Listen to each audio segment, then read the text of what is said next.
think I've learned a lot about potting plants over the years. Here are some of the tips that I can pass along to you. When you're planting little containers like this into bigger containers, often they're dried out. So instead of watering them with a watering can, I like to dip them in a bucket of water, submerge them, you'll see air bubbles coming up, and also have some weeks fertilizer in there so the plants will be watered and fertilized. This year I bought some soil that I really like. It's nice and brown, and there are no flecks of white in it like you see in a lot of the potting soil. So if you put your old container soil in the garden at the end of the season, you won't have all those white flecks floating around. Also, instead of working from the bag of potting soil, which is kind of a nuisance, put all the soil in a big container and dig it out from there. It's less of a hassle.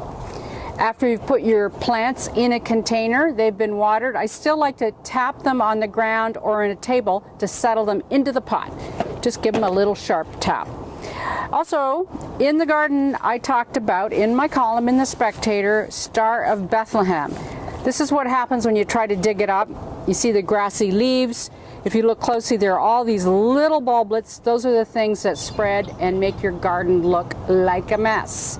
So, watch out for that weed, pot your plants properly, and have fun. I'm Kathy Renwald for thespec.com.